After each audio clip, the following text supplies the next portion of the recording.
வளர்பிறை சேனல் நேயர்களுக்கு வணக்கம். இன்றைக்கி நம்ம கார்த்திகை நட்சத்திரம் விரதத்தை பற்றி பார்க்க போகிறோம்.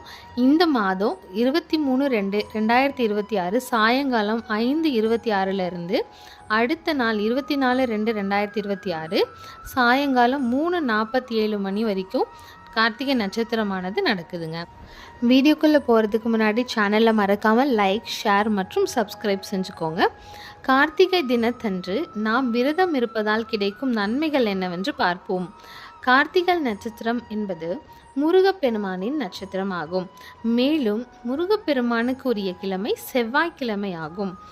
வருடத்தில் வரும் 12 மாதங்களில் ஒவ்வொரு மாதமும் கார்த்திகை நட்சத்திரம் வளர்பிறை அல்லது தேய்பிறை தினங்களில் வரும் மற்றும் முழு பௌர்ணமி அன்று ஒரு கார்த்திகை தினமும் முழு அமாவாசை அன்று ஒரு கார்த்திகை தினமும் வரும். எனவே கார்த்திகை நட்சத்திரம் நடக்கும் தினமானது கார்த்திகை என்று அழைக்கப்படுகிறது. இந்த விரதத்தை நட்சத்திர விரதம் என்று அழைப்பார்கள். சிவபெருமானின் நெற்றிக் கண்ணில் இருந்து 6 தீப்பொறிகள் தெரிக்கப்பட்டன. அந்த 6 தீப்பொறிகளிலிருந்து 6வது தீப்பொறியில்தான் முருகப்பெருமான் பிறவி எடுத்தார். அப்போது அந்த 6வது தீப்பொறியானது சரவண பொய்கை ஆற்றில் தெரிக்கப்பட்டது. அப்போது அங்கு இருந்த கார்த்திகை பெண்கள் அந்த தீப்பொறியிலிருந்து வெளியே வந்த முருகப்பெருமானை கண்டனர். பின்பு முருகப்பெருமானை எடுத்து வளர்த்தார்கள். அந்த வளர்ப்புக்கு பெருமை சேர்க்கும் விதமாக சிவபெருமான் அவர்களுக்கு ஒரு வரத்தை அளித்தார். அந்த வரத்தின்படி கார்த்திகை நட்சத்திரத்தின் அன்று விரதமிருந்து முருகப்பெருமானை வழிபடுபவர்களுக்கு நான் எண்ணற்ற பலனை தருவேன் என கூறினார்.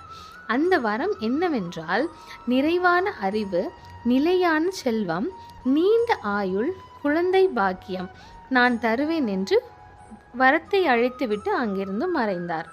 கார்த்திகை தினத்தன்று எவ்வாறு விரதம் இருக்க வேண்டும் என்று பார்ப்போம்.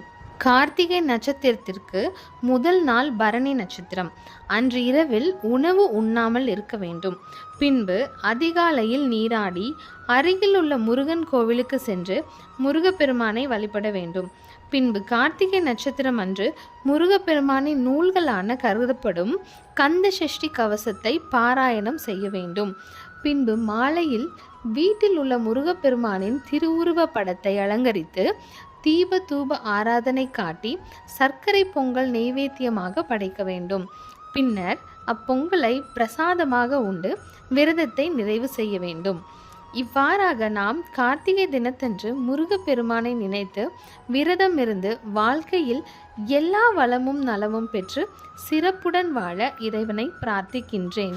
வீடியோ பிடிச்சிருந்தா மறக்காம கமெண்ட் பண்ணுங்க, லைக் பண்ணுங்க, சப்ஸ்கிரைப் பண்ணுங்க, உங்கள் ஃப்ரெண்ட்ஸ் அண்ட் ரிலேட்டிவ்ஸ்க்கு ஷேர் பண்ணுங்க. இன்னும் இந்த மாதிரி நிறைய நட்சத்திரங்கள் விரதங்கள் பற்றி நம்ம பேசலாம். அடுத்து என்ன விரதத்தை பற்றி நம்ம பேசணுங்கிறத மறக்காமல் கமெண்ட் பண்ணுங்கள். அது வரைக்கும் நான் உங்கள் சசிகலா. நன்றி.